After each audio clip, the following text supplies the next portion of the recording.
Christmas. One of the things that he was excavating there was to find the early church at Cadoxton. We didn't find any evidence at all. Nothing. The only thing that we did find was a load of bones, which were obviously, it is in a church graveyard, and at the end of the day, one second, hang on a minute. I've got some. What did you find? Bungs, B-U-N-G. Yeah, the lots of human bones were actually found, but they were from bones. Yeah, those human bones were from any period. Bones. Yeah, the church. Yeah, you're gonna find bones in a church graveyard. Do you know what I mean? But there were loads of bones, but they could be from any period, and that's all we had. There was nothing. There was no. What I'm trying to say, there was no evidence of an early church at Cadoxton. Nothing at all. No. And then what he said, there's obviously no evidence because the building was made of wood. But then again, there's a problem with that, because in England. This is the point. In England, over the border, there are 250 examples of Anglo-Saxon churches dating from about the 600s onwards, and there's 50 of them that are still standing. They're practically all Anglo-Saxon built. Oh, well, we were all pagan, weren't we then? That's the answer, Carlos. Well, that's the answer. Actually, Michelle said, "What the hell are you talking about? That we were all pagan, right?" Did she say that too? There. She did actually. But the point is that don't we get told at school that there was a saint Devon who was martyrdomed by the Romans? Where we get Saint Iltyd, and we get Saint Caddoc, and we get Julian, Saint Julian, associated with Cleon. So are they all Roman names though? Caddoc, Julian. Yeah, but the thing is, most of these names come about much later on. Well, the documents that actually survive are medieval, right? So even the Landgraf charters are supposedly about earlier stuff, but this is all Norman work, you know. So all the evidence that we've got written is written by the Normans, and then most of the stone carvings. There are lots of stone carvings across Wales. There's lots of sort of supposed early crosses. And I'm not going to say supposed. Yeah, there's lots of Christian crosses, right? But as for monasteries and places of worship, there's little to no evidence at all anywhere. So it's very, very strange. It's very, very strange that we've got all these monastic orders in Wales, but they all date from the Norman period. Yeah? Yeah. Now, so we got the introduction out the way, and one thing I'm going to do is... What was the title of the lecture, Carl? What's that? What was the title of the lecture? Evidence of early Christianity in Britain and Wales. Now, I've tried and tested this out through the week, so we can go through all the pitfalls and stuff, and we can get this sorted. So basically, near Cardiff, right? By the way, my house switch might phone for a couple of seconds, so that's okay. By Cardiff, we've got the site at Landock, which we've looked at a few times. Yeah. Yeah. And out of interest, we've got a Dinas Powys walk in 2 weeks' time. Right. What day and date? That's a Monday, 2 weeks Monday. It's 11 o'clock. We'll be meeting outside the church at Lettons Way. Not the 31st. 7th of June? Yes, that's the one. 11 a.m. On the corner of Lettons Church.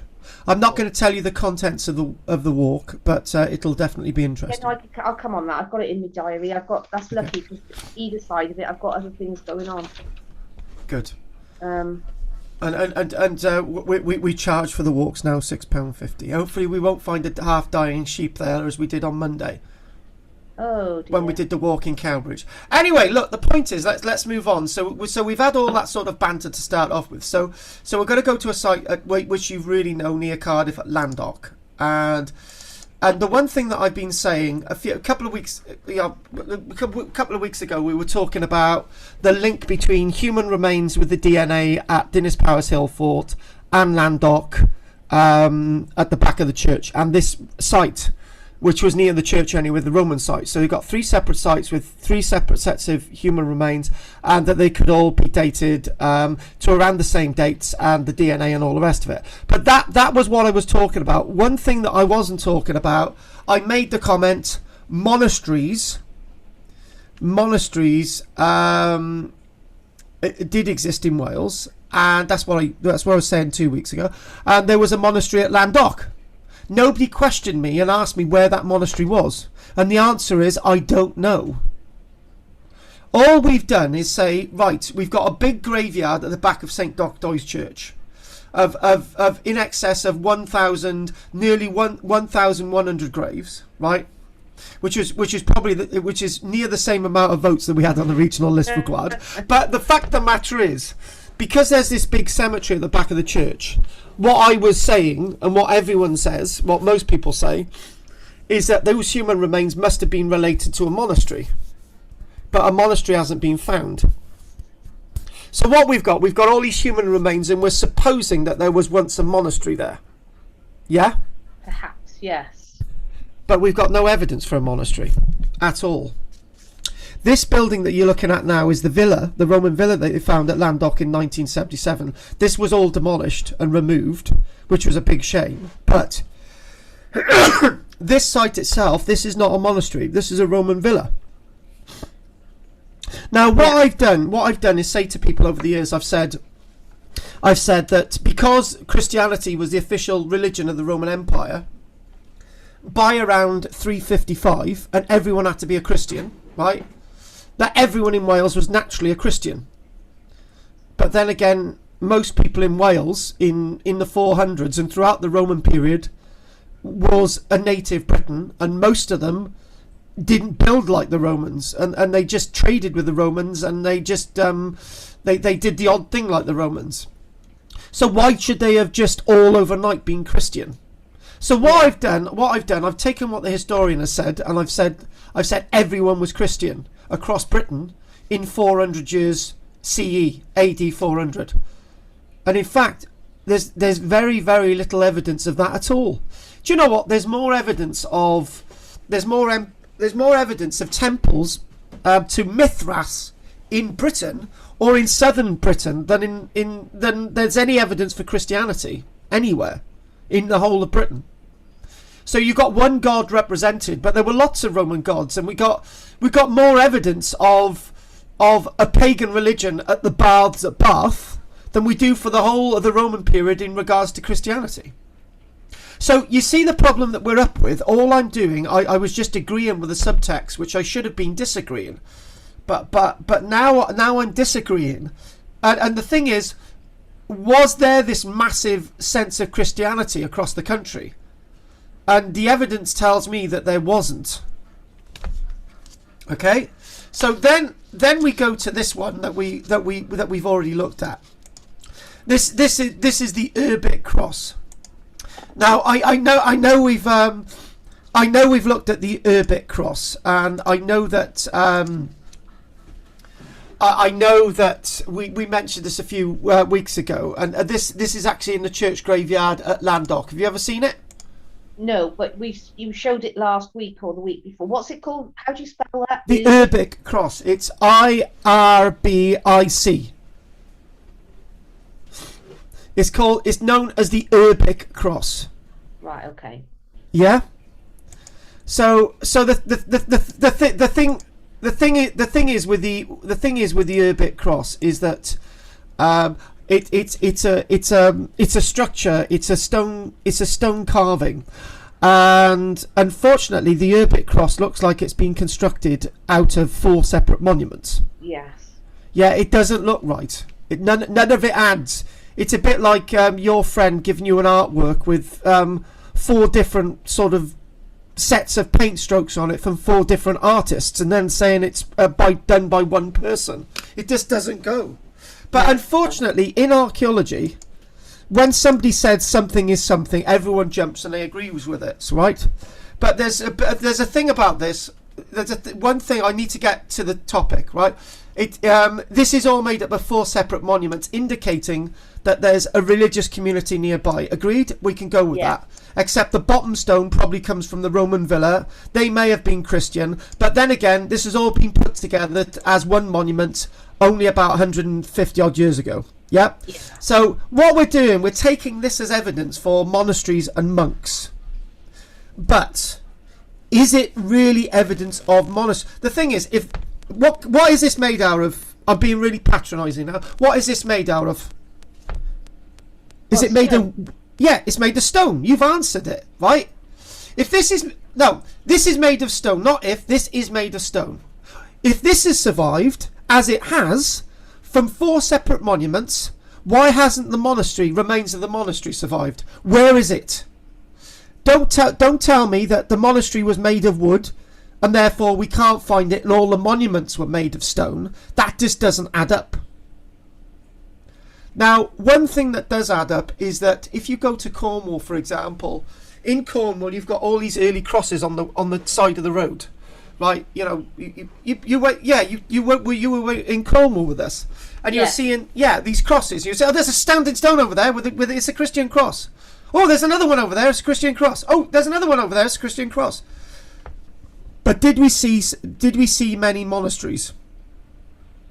No. Did we see one? No, but I wasn't looking. I've got to be honest, I wasn't looking. No, we didn't see one. No, because they weren't there. So in other words, maybe there was a monastery in Lower Penarth, wasn't there? At St Courteville's or. Oh, that was a manor, and that's from the medieval period anyway. Right. Okay. So there wasn't a monastery there before. No, whether there was a Courteville, you've got Courteville as being represented as a manor house, but that's from the medieval period anyway. Whether there was anything to do with religion there, it's too late. Yeah. So what I'm getting at, right, is that when I go to church graveyards, there's usually something called a preaching cross plinth, right? And I always say that a preaching cross plinth is something that it's a stone. Oh, we showed you one when we did the UNI. You remember that sort of big stone? And basically there's a hole in the top. Yes. That's where people used to preach from. That's what it was. They didn't have churches. They didn't need churches. So in other words, right, what I'm not saying is that there weren't monasteries. What I am saying, if there were monasteries, there were very few of them. And what I am saying is that Christianity is not as big in Wales before the Normans as people make it out to be. That's what I'm saying. Because we simply don't have the evidence. What we do have is all these cut stones, but we don't have anything else. And then people turn around and say, oh, actually, they have these small square cellular-like structures the size of your bathroom. And I'm saying, well, where is it then? You show me one and I'll agree with you. So we're definitely stonemasons because we got the evidence there of the stone, haven't we? Yeah, exactly. But we don't necessarily have any monasteries. No. Now, this is the point I'm trying to make. And do you know what? Do you know what I've just suddenly realised? Do you know that there? Yeah. That could have actually been the original preaching cross plinth by itself. But standing on that, preaching. No. No. You remember what I said? I said a preaching cross plinth is a stone, right, with a hole in it. Remember? Right. Yeah. There's a square hole in it, and what would happen? There would be the monk wandering from community to community, right? The religious man, whoever he was, the saint, and basically he would put a bit of wood in that hole, and he would stand by it and preach. Ah, okay. He wouldn't stand on it. That would be sacrilegious. How dare you even suggest that? Well, 15, isn't he? How dare you suggest that? You wouldn't stand on a preaching cross plinth. But that's what that could be. That could have actually come from the Roman villa, and then it was moved to that. That makes sense. That really does make sense.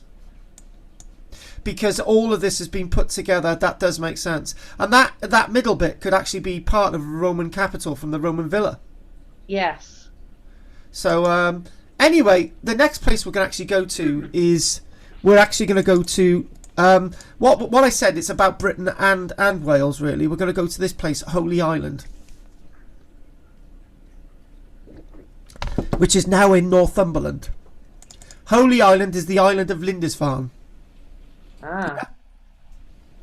Now, interestingly enough, the reason me and Richard did the research on St. Peter's Church, and what we did, I particularly said in 2017 what they found was a church, which is this, right? Yeah. Now, there's something wrong with this, but I'll go on to that. Anyway, there's the excavations, and this nave bit here is basically more or less the same plan as the nave at St. Peter's Church in Cogan. Okay. Yeah, it's about the same scale. So St. Peter's is slightly bigger than nave, but forget the chancel because they're both cases they're later. Right, so here we go. Discovered on Holy Island of Lindisfarne, and this is in 2017, so four years ago or whatever. But anyway, it says it is one of the most important discoveries from the early medieval period that has been made in Britain over recent decades. And what is wrong with this picture? That represent these are individuals excavating, but what is wrong? What can you see that's wrong with this picture? An archaeological excavation. This dates back to before 600 years AD. So this is 1,400 years old. What's wrong with this picture? The stones? I don't know, to be honest. What's wrong with the stones? Why doesn't it look right? They look too set and clean and... Go a bit further. You're nearly there. Well, they're very organised, those stones, aren't they? Yeah, but think about the word organised. What's disorganised about organised? No, I'll show you another image. Maybe you can get it. There. So there's something about the stones, but I don't know what. They're very organised. They're very tidy and neat, aren't they? Well, you've more or less got there, right? They are so pristine. When one Tuesday it was like, Carl, all right, there's two of you. Basically, if you look at this, the stones here are really well dressed, right? They're local stone. But when you look at these local stones, if you look, if this is all built for one structure, that there is differently built than that, and that there is differently built than that. Yes. And to be honest with you, when you build structures, you have, these terms. You have a cavity, and you have an outer face, and you've got an inner face. Right. Now, I didn't really spot this when I looked at it initially 4 years ago, but now I've spotted it.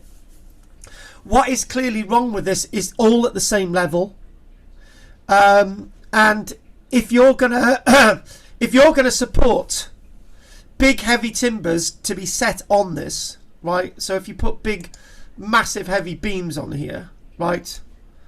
And they're going to probably be really heavy beams, right? Or you have a crux frame building, right, where you have a timber there, and it goes at a diagonal. You have a timber there, goes at a diagonal, right? And basically a crux frame is two bits of timber from the same tree cut in half to create a crux frame. And the problem is there's no sign of any weight on these stones. Are you getting what I'm saying? Yeah. So in other words, even though all this has been dated to the period that they say through the radiocarbon dating, this is a pre-Norman church. But there's something not quite right with the way it's laid out. And the other thing as well is, we're going to leave that point there, right? But the other thing as well is, whoever constructed this, right? If we go with another template, right? Then I link this with St. Peter's, but not yet. If we go with this, right? Can you see how irregular this looks? I know it's yeah.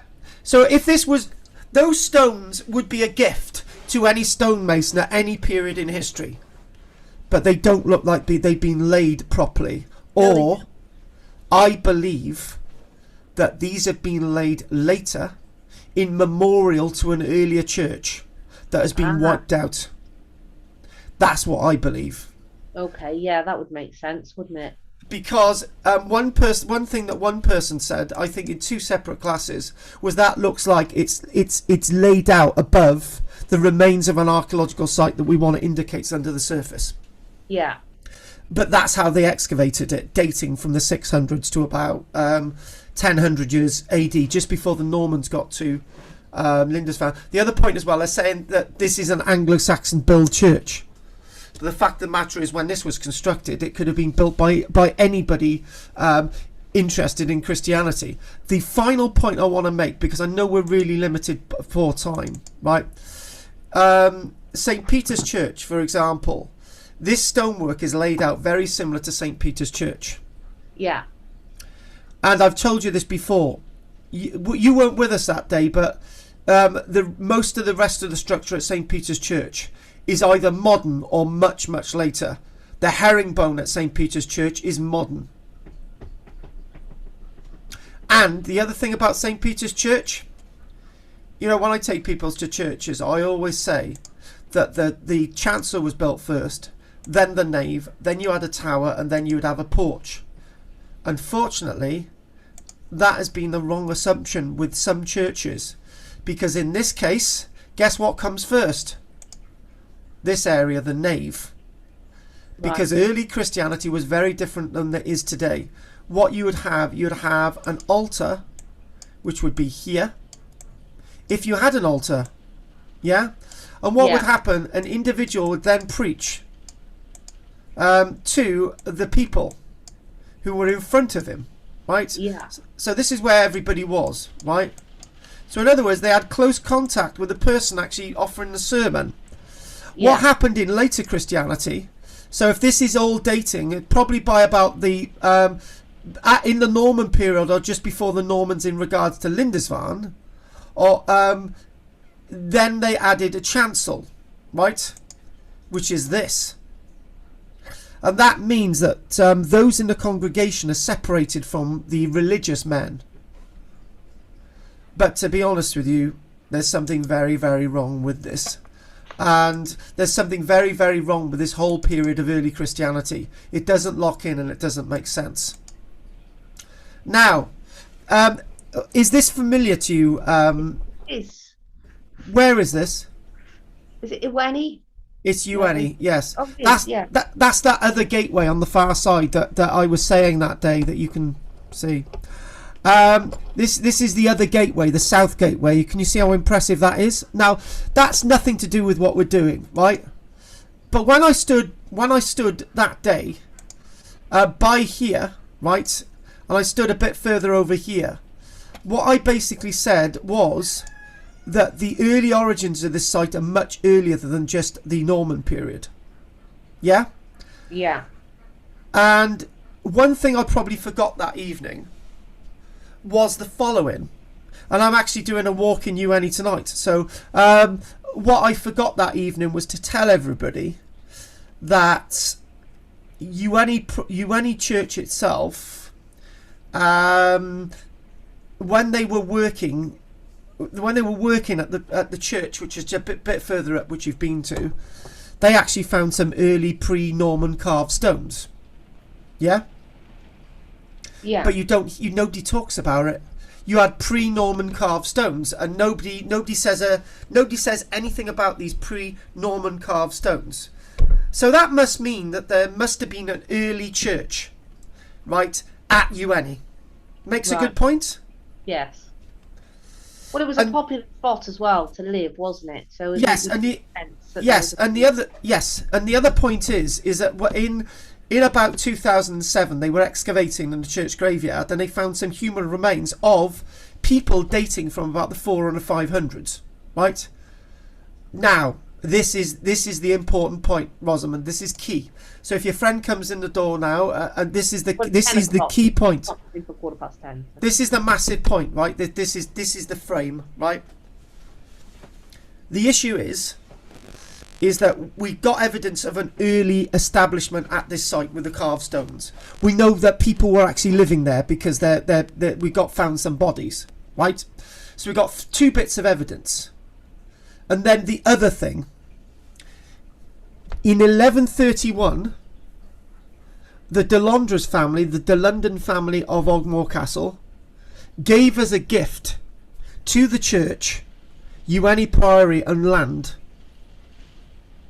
What is wrong with that statement? What is wrong with that statement is that the Normans gave a gift to a monastic order.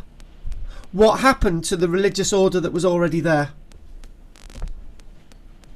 Do you see my point? That is the point. Where did these people go to? What happened to them? And the answer is, if there were all these monasteries in Wales and all these monks, the only thing that could have happened to these monks was that they were slaughtered. That they were all executed. Christians killing Christians because it was the wrong Christianity. It was not Norman Christianity. It was not Vatican Christianity. It was not the right Christianity. And whatever happened here, those original monks disappeared and they were replaced by new ones. That's the point. That is the issue. Does that make sense? Are you reading between? It's horrible to think that. Maybe it was women who were maybe it was a female-based religion. What do you mean? Maybe across Wales we had nuns rather than... Is that what you're saying? Well, it could have been, couldn't it? We don't know. I mean, nobody actually talks about that. Actually, nobody talks about that. That is a very, very valuable point. It really is.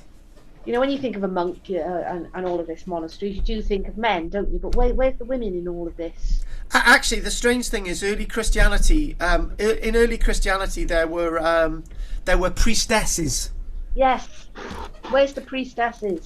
Where yes, exactly. So and there would have been in Roman times priestesses. Yes, it would have been. Now you've hit it. There were two types of Christianity before the Normans, and there was one type of Christianity after the Normans. And the one type of Christianity after the Normans was the Rome's, listen to my words, right? Rome's Vatican Christianity. The Christianity that was in Britain before the Normans got here was Romans Christianity. The difference is it was the Christianity that the Romans brought over with them in the 300-400s. Yeah, that is a different Christianity than Rome's Christianity. So in other words, on a piece of paper, you've got the Romans Christianity and Rome's Christianity. There's two different things. The Christianity from Rome is very different from the Romans' Christianity. So, yeah, you see. That's the one. You see, it's starting to develop. Yes.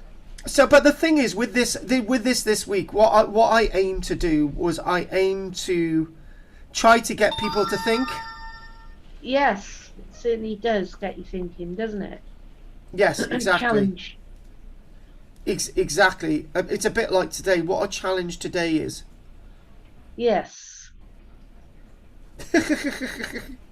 Right. Now, anyway, let's carry on with the next one. Right. Okay. So there's our UNE Priory. There she is. But now we've moved on to this building. This is actually called Bricksworth, right? There's Bricksworth. Now, Bricksworth is an Anglo-Saxon church, undeniably, in England, and that's what it looked like. And it was very similar in form to the Anglo-Saxon Minster monastery. Well, Bricksworth was a centre church with probably a monastery around it, right? So we'll actually call it a church, a minster church, a mother church, just like the mother church in Winchester, which this is, right? Very similar to this. So if we go back to Bricksworth, and that's this, there's one interesting thing about this church. Is it's probably more to, well, basically they call them all Anglo-Saxon churches, right? But we were already building these churches before the Anglo-Saxons ever were thought of in Britain, right? But it's called an Anglo-Saxon church. Now, what we do know about this is that Leicester University, and it was one of our modules, Leicester University extensively studied this church, and one thing that they did was that they worked out that the material from this church come from over a dozen different places, and all the places that the material came from was actually Roman buildings. Okay. The Roman buildings for them to have taken the material from, obviously still standing. They wouldn't have all been still standing in the 600s. So bits of this building, well, most of the building must have been built a lot earlier than that, right? For the building material to be there, right? There's a really interesting point with this that links us in Lantworth Major, right? So then, what this is a minster church. So what would happen is Rosamond's community would bring loads of material on carts to this church, 2 miles away, right? My community, 3 miles away, we bring material to this church because it's a mother church. This is a church that all the other churches it serves. My community has a small church or a preaching cross. Your community has a church or a preaching cross, right? But we bring material to this church, right? It's like a homage to Christianity being in one place. Anyway, that's what they did, and this is the evidence. This is what we know happened. The archaeology tells us that because there was material from a dozen different locations in this church, right? Material which, if we zoom in on another image like this, all of that is Roman. Yeah. Just like that church that we saw when we went saw St. Peter's Church. Yes. Okay. Okay. So that's that. Why does this link in with Lantworth Major? Whenever I take people to Lantworth Major, I always tell them that the church that they're looking at was built no earlier than about the 1100s, right? Right. And the reason why I say that, if it's a main mother church, why is all the stonework the same at Lantworth Major? Because it's all come from one quarry. If it's such an important church, other communities would have brought material to it to assist in the building. That is not the case. But they did that in the case of Bricksworth. So the original church at Lantworth Major was somewhere else. Okay. If it existed. You see, even I'm doubting what I've been saying. If there was a church, a big church or an important church in Lantworth Major. What Lantworth Major is obsessed with is the early origins of Christianity, which are slowly starting to be cut into. Anyway, so that's Bricksworth linked to Lantworth Major, and then the next place we're going to go to is Winchester, which is there, Winchester. Ah, Winchester. I like Winchester. Now, in the around about 700 years AD, the martyrdom of Ifheath of Canterbury, Anglo-Saxon Bishop of Winchester, right? Ifheath, which is I-F-H-E-A-H, Ifheath. Ifheath. I-F-H. I-F-H-E-A-H, Ifheath. Ifheath Oh Christ! Okay. I-F-H-E.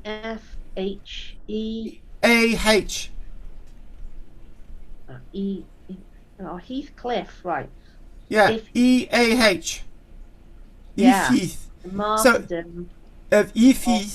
Heath. Now, Heath. For that one, haven't you? Yeah, Heath. Now, The martyrdom of Heath of Canterbury, Anglo-Saxon Bishop of Winchester. Now, who are these? I just chucked this in there, right? I just chucked this in there for a reason, right? And this is a really important point. If the Normans are coming over to Britain and they're wiping out the earlier form of Christianity, right? If we've got no evidence to say that they did, but if we're a massive religious country, there must have been loads of monasteries. If they did, the Anglo-Saxons must have done that to the earlier Britons. Does that make sense? yes. So the earlier British form of Christianity is different from the Anglo-Saxon Christianity, and the Anglo-Saxon Christianity is different from the Norman Christianity.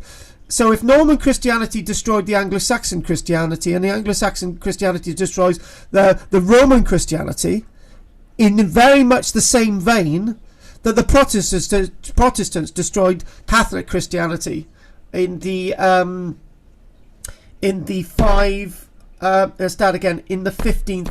1540s with the Reformation and dissolution of the monasteries, because that actually happened. We know that happened. Yeah? We know it happened because we've got the monasteries lying in ruins around us. We know that happened, right? But there is an issue there. If all these monasteries are lying around and we can see them today, why can't we see the earlier monasteries that I'm saying may have been destroyed by the Normans? We can't find them.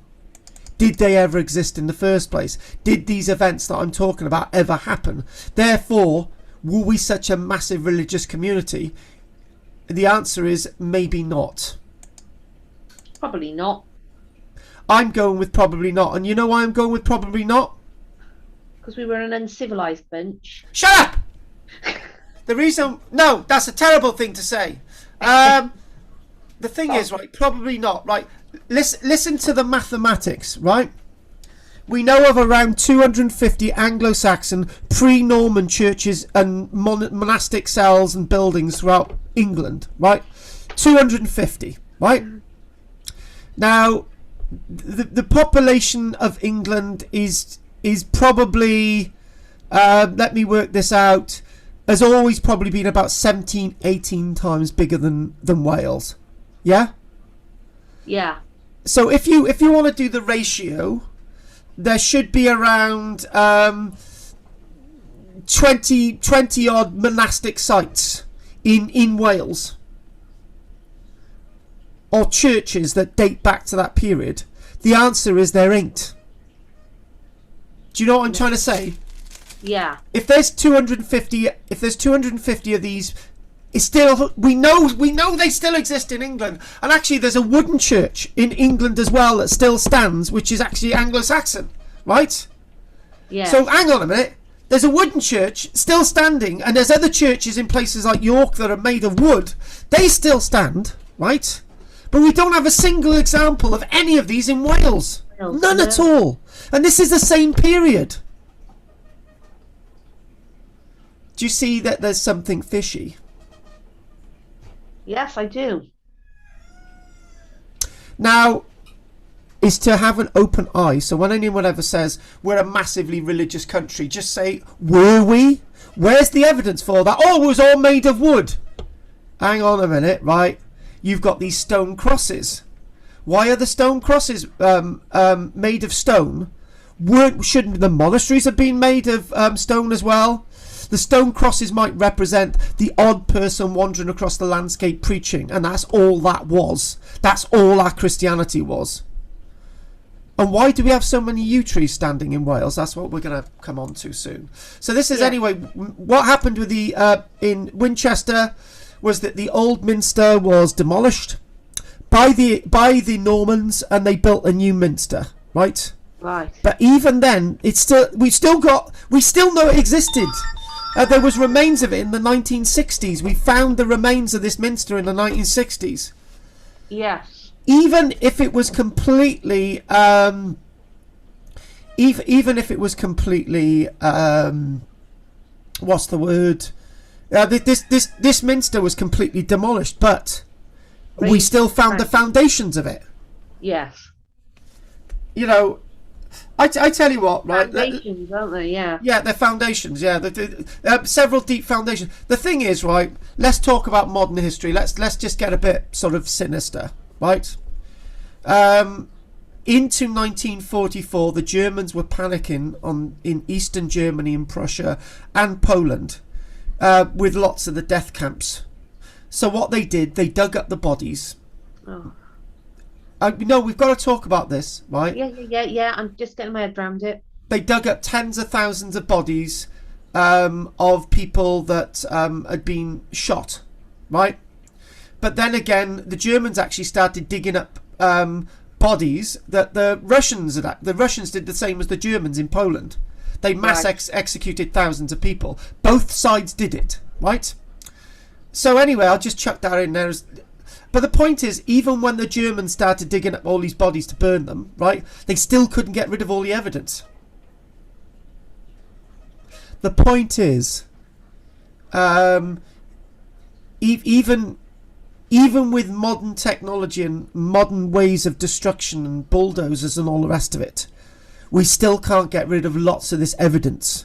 These people, before the Normans, didn't have bulldozers. No. And the point is, did these monasteries actually exist in the first place? I'm actually sort of coming to thinking that there's one of two answers: whether the Normans wiped out all these monasteries and churches and killed all the monks, or the monastic orders that did exist were so few that those monks that were attributed with them, yeah, they may have been slaughtered or executed, but all signs of any early religion were basically wiped out, other than those stones with carvings on. Yeah, that's where we're going. And then there we go, Winchester, and we mentioned this site in Brigham in Cumbria, to go to another place. Brigham Church. At Brigham Church, they actually started finding lots of these carved stones. But again, we're struggling to find the foundations of an early church. This evidence doesn't disappear. I tell you what, right? Roman villas in fields. They may have been looted for all the material, but we can still find them. And they are older than these structures. Yeah? Yeah. So, and the last one, well, what we're going to do, we're going to go to Llan Gyrnoi in Conwy in North Wales. Llan Gyrnoi. Llan Gyrnoi itself has got a massive yew tree there, and that tree itself dates back to 2,000 years ago. And this is rather interesting, right? We get lots of yew trees in graveyards in across Britain, but in particularly Wales, right? Now, what I'm going to do, Rosamond, I'm going to take you down one journey and prove that that's fact. Then I'm going to take you down another journey and prove what I've already told you may not be fact, right? Okay, and they're both obvious arguments, right? The first thing is, at Llan Gyrnoi in North Wales, this church itself has a massive yew tree. You could say, and I put this in my recent column in the Barron District News, we were looking at yew trees, and I basically said about yew trees are obviously associated with earlier places of worship, right? And then they continue to be associated with early Christianity, right? And then later Christianity, they were seen to ward off evil. They were planted to keep cattle out the church graveyards and all these wonderful things, yeah. And they have a place of meaning. And lots of early Christianity is directly associated with it, with paganism anyway. Yeah, is all that make sense? Yes. Well, let's now demolish what I've just said. Yew trees are found in lots of church graveyards and in very few other places because they are safe in church graveyards. If you've got a yew tree in the middle of a field surrounded by sheep, the sheep will get ill eating the berries, so the yew tree is cut down. Yeah. And by the way, somebody's knocking the door. Hang on.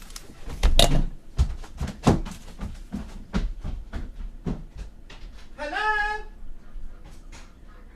Take care, mate. Cheers.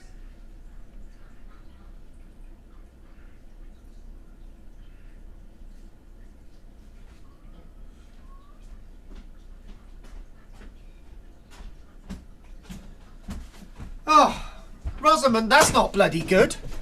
What's happened? Look at this. I've just had this through the door. Can you see that? Yes.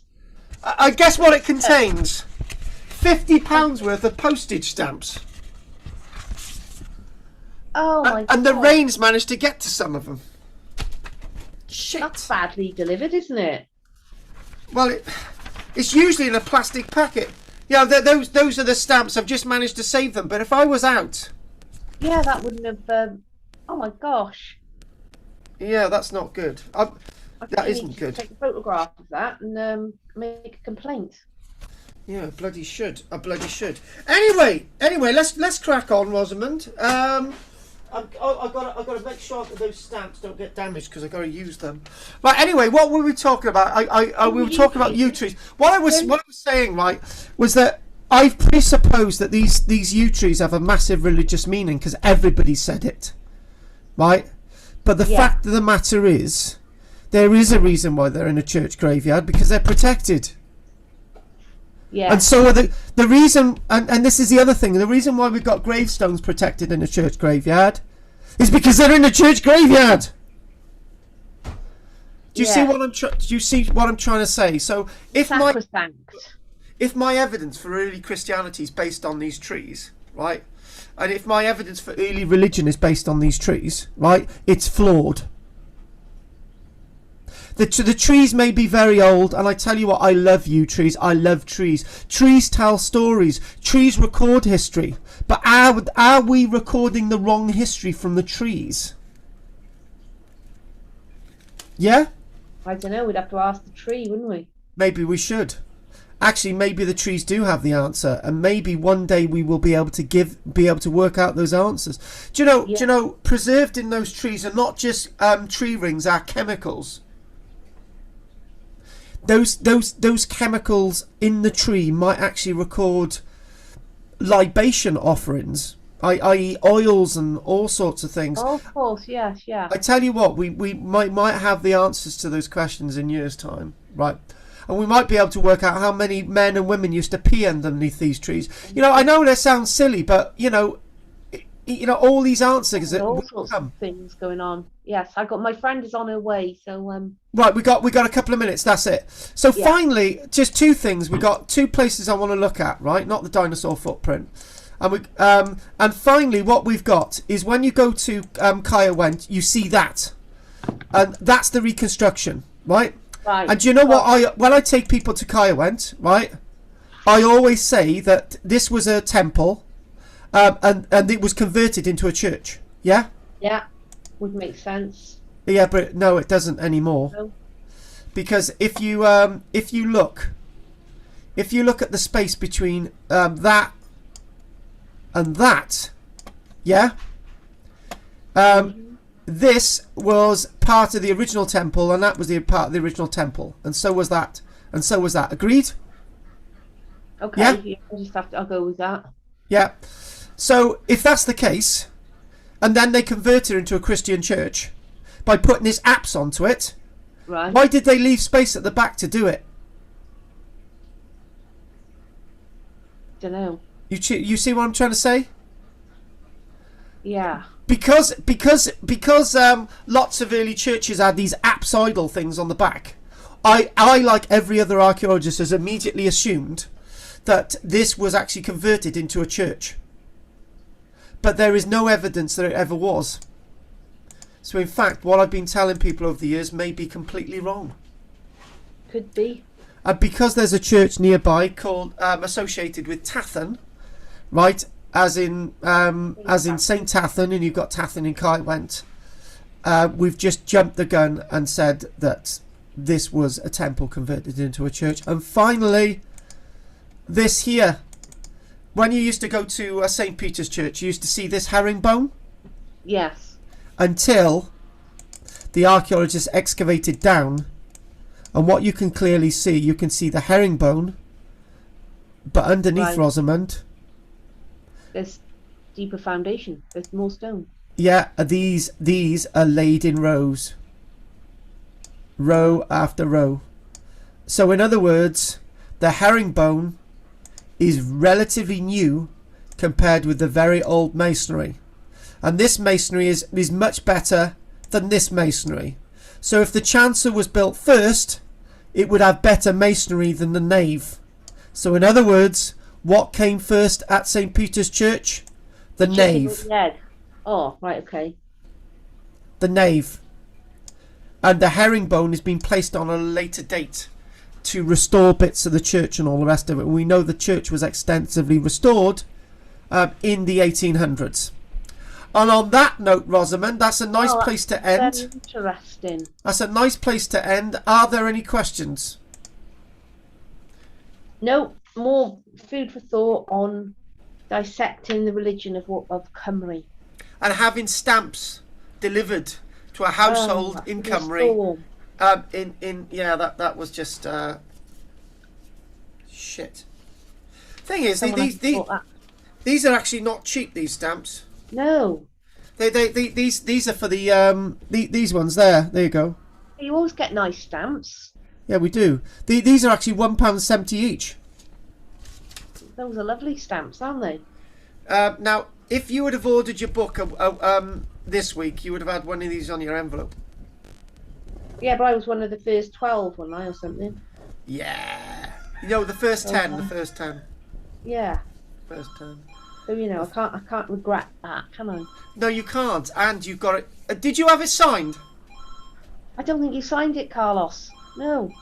Oh, you're joking. Right. The deal is right. This is. I'm only signing the first 10 and the last 10. Well, you were supposed to sign mine then, and you didn't. No, hang on, Rosamond. Hang on a minute. So therefore, you get. Therefore, when we get to the last 10. What? I get a discount off something. No, when we get to the last 10, right? No, it's not signed, Carlos. It was one of the first 10. That Shut was up! the deal. No, hang on! Listen!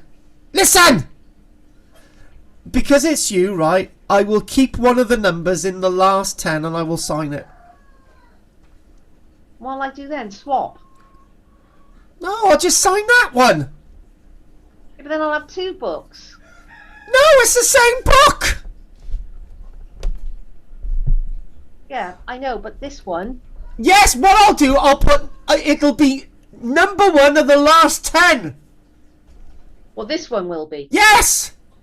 No, but I was... The deal was I was one of the first 10. Oh my God! Rosamond. You wouldn't have got You didn't get number 1 of the first 10 because somebody already had it, right? So you can have number 1 of the last 10, which is as good as number 1 in the first 10. Yeah, but you'll have to have this one back. No, I won't! When I see you, I will sign it! Oh, I see. So I've got to bring it with me. Oh my God, I got mental health issues now. So I will bring this book with me and you will sign it with your lovely pen that you've got. Oh, yeah, that's what I'll do, yeah. Proper pen. I will have no less. You'll have no less. No. And on that note, shut up. And on that note, what I'm going to do, I will make an avid promise, right? Do you know what, right? We drove past where Shelley said goodbye to James the other day, and I was in the book driving, and I nearly came off the road. Ah, you're in the car driving. I was in the car with Michelle, thinking our relationship was over, and Shelley had gone to Scotland.